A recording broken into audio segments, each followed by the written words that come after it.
मकर संक्रांती 2026 यावर्षी 14 जानेवारी बुधवारच्या दिवशी आहे. या दिवशी आपण मकर संक्रांती हा सण खूप उत्साहात साजरे करतो. वर्षाचा हा पहिला मोठा सण असतो, म्हणून हिंदू धर्मामध्ये याची खूप मोठी मान्यता आहे. तिळगुळ वाटून गोडधोड नैवेद्य करून आपण हा सण उत्साहात साजरे करतो. मित्रांनो, या दिवशी तुम्ही शुभ कामं, शुभ कार्य, काही सेवा, मंत्रजप, स्तोत्र वाचन, देवाचं नाव घेणं ह्या गोष्टी केल्यात तर संपूर्ण वर्ष आपलं सुखाचं, समृद्धीचं, आनंदाचं, भरभराटीचं, चांगल्या आरोग्याचं, शांततेचं, समाधानाचं जातं.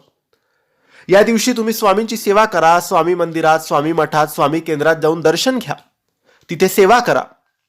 त्यासोबतच आपल्या घरात किंवा केंद्रात, मठात जाऊन स्वामींना नैवेद्य दाखवा आणि त्या नैवेद्यामध्ये ही एक गोष्ट ठेवायला तुम्ही अजिबात विसरू नका. हा व्हिडिओ स्वामींच्या सेवेकरांसाठी, ज्यांना स्वामींवर विश्वास आहे त्यांच्यासाठी आहे. मकर संक्रांतीच्या दिवशी भरपूर लोक गोडधोड नैवेद्य करतात. पुरणपोळी करतात, खीर करतात, आमटी भात करतात, भाजी चपाती करतात. काही लोक पितरांना तर्पण, पितरांना घास सुद्धा या दिवशी टाकतात. या दिवशी तुम्ही जोही स्वयंपाक कराल, जेही जेवण कराल, त्याचा नैवेद्य तुम्हाला स्वामींना दाखवायचा आहे, तुमच्या देवघरात दाखवायचा आहे. आणि त्या नैवेद्यामध्ये एक गोष्ट तुम्हाला ठेवायची आहे, ती म्हणजे तीळ.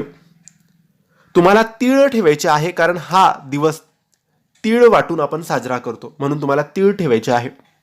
तीळचे लाडू असतील तर तीळचे लाडू ठेवा, तिळगुळ ठेवा, तीळ साखर ठेवा.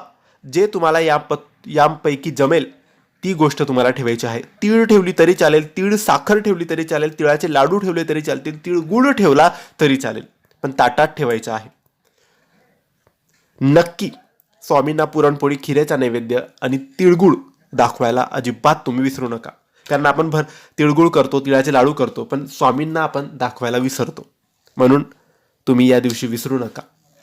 ही माहिती तुम्हाला आवडली असेल तर लाईक आणि शेअर करा. काही प्रश्न असतील तर कमेंट्सद्वारे विचारा. आमच्या चॅनलला सबस्क्राईब करायला विसरू नका. धन्यवाद. श्री स्वामी समर्थ.